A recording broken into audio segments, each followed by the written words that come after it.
Hello বন্ধুরা, welcome to our channel Bong sports আড্ডা। নিয়ে চলে এলাম আরও একটা আপডেটেড ভিডিওটায় রয়েছে বেশ কিছু গুরুত্বপূর্ণ আপডেট এবং রিউমার, যা তোমাদের সঙ্গে শেয়ার করে নেব। প্রথম যে আপডেটটা তোমাদের সঙ্গে শেয়ার করে নেব সেটা হলো মুম্বাই সিটি এফসিকে নিয়ে। মুম্বাই সিটি এফসি আজ অফিসিয়াল তাদের 6জন খেলোয়াড়কে বিদায় জানিয়ে দিয়েছে, যার মধ্যে রয়েছেন বাঙালি খেলোয়াড় কবির দাস, রিতেশ শর্মা, হার্দিক ভাট, বিশাল জন গোলরক্ষক, অময় রানাওয়াডে এবং ড্যানিয়েল। এই ছজনের অফিসিয়াল বিদায়ের ঘোষণা আজ মুম্বাই সিটি এফসির তরফ থেকে চলে এসছে। এরপর চলে যাব পরবর্তী আপডেটে। পরবর্তী আপডেটটা কেবিএফসিকে নিয়ে। কেবিএফসির অন্যতম সেরা খেলোয়াড়, কেবিএফসির মাঝমাঠের অন্যতম ভরসা আদ্রিয়ান লুনা।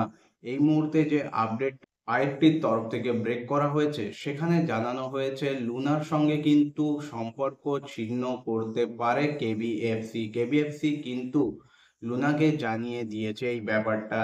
কেবিএফসি ম্যানেজমেন্টের প্ল্যানে এবার কিন্তু লুনা আর নেই, এই রকমই আপডেট বেরিয়ে আসছে এবং তারপর থেকেই লুনাকে নেওয়ার ব্যাপারে কিন্তু বেশ কিছু ক্লাব আগ্রহী, যার মধ্যে উড়িষ্যা এফসি, মুম্বাই সিটি এফসির মতো আইএসএল এর দলও রয়েছে। বিশেষ করে মুম্বাই সিটি এফসি কিন্তু এক্ষেত্রে একটু বেশিই আগ্রহী, বা বলা যেতে পারে রেসে কিন্তু প্রথমে রয়েছে মুম্বাই সিটি এফসি। নেক্সট যে আপডেটটা তোমাদের সঙ্গে আলোচনা করে নেব সেটা হলো ইস্ট বেঙ্গলকে নিয়ে।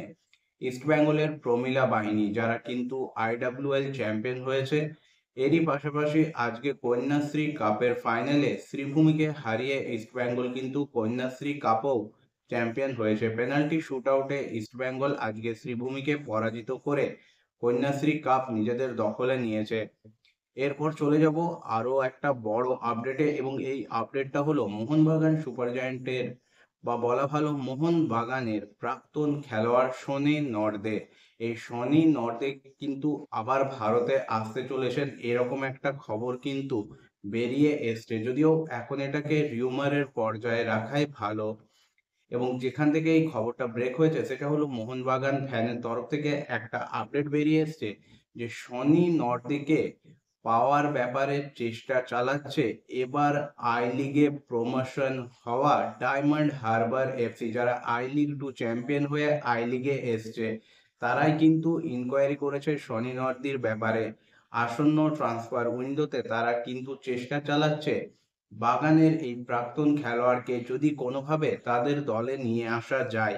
কারণ ডায়মন্ড হারবার এফসির প্রাইম টার্গেট হলো, পরপর যেমন তারা I league 3 I league 2 champion হয়েছে, তেমনি তারা চাইছে আই লিগ চ্যাম্পিয়ন হতে, এবং সেজন্য একটা শক্তিশালী দল গঠন করতে চাইছে কিবু ভিকুনার নেতৃত্বে ডায়মন্ড হারবার এফসি। এবং সেক্ষেত্রে তারা কিন্তু বেশ কিছু ভালো ভালো খেলোয়াড়কে টার্গেট করেছে।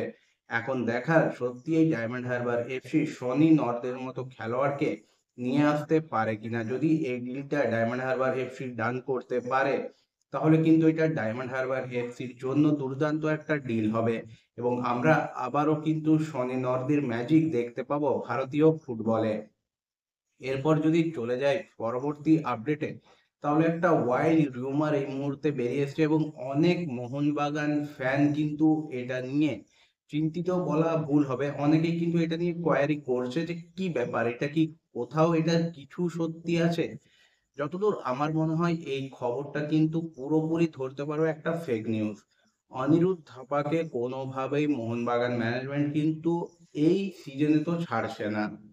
হ্যাঁ, পরবর্তীকালে কি হবে আলাদা ব্যাপার, কিন্তু মোহনবাগানের প্ল্যানে অনিরুদ্ধ থাপা কিন্তু খুব ভালোভাবে রয়েছেন, এবং তাকে ছাড়ার এই মুহূর্তে কোনো সম্ভাবনা নেই। যে রিউমারটা বেরিয়ে এসছে যে অনিরুদ্ধ থাপাকে ছেড়ে দেওয়া হবে, তার সাথে সোয়াপ ডিল করা হতে পারে মেহতাব সিং এর সঙ্গে, এইরকম যে কিছু রিউমার বা যে কিছু কথাবার্তা হাওয়ায় উড়ছে, সেগুলো কতটা সত্যি রয়েছে তা কিন্তু একেবারেই সন্দেহের জিনিস। এরপর যদি ভিডিওটা শেষ করব মোহামেডান স্পোর্টিং ক্লাবের ছোট্ট একটা আপডেট দিয়ে। মোহামেডান স্পোর্টিং ক্লাব কিন্তু সিএফএল এ তাদের রিজার্ভ দলকে নামাবে। হ্যাঁ, যে দলটা গতবারও খেলেছিল সিএফএল এ সেই দল, এবং কিছু খেলোয়াড় যারা যেমন রবি হাঁসদা, এই সমস্ত খেলোয়াড়েরা কিন্তু সিএফএল এ খেলবেন, এবং বেশ কিছু খেলোয়াড়ের পেমেন্ট যেটা ডিউ ছিল সেটা কিন্তু ইতিমধ্যেই মোহামেডান স্পোর্টিং ক্লাব ম্যানেজমেন্ট মেটানো শুরু করে দিয়েছে, তথাপি ঘাড়ের ওপর এখনো প্রায় 20-25 কোটি টাকার একটা বকেয়া রয়েছে, যেটাই মোহামেডান স্পোর্টিং ক্লাবের সব থেকে বড় সমস্যা, এবং সেটা মেটার একমাত্র পথ বড় একটা ইনভেস্টর যারা এটার দায়ভার নিয়ে দল গঠন করবে। আজকের এই ভিডিওটা বন্ধুরা এই পর্যন্তই। ভিডিওটা ভালো লাগলে অবশ্যই লাইক, কমেন্ট এবং শেয়ার করে দিও। চ্যানেলটাকে সাবস্ক্রাইব করে নিয়ে নোটিফিকেশন বেল অন করে নিও এইরকমই আপডেটেড ভিডিও সবার আগে পাওয়ার জন্য।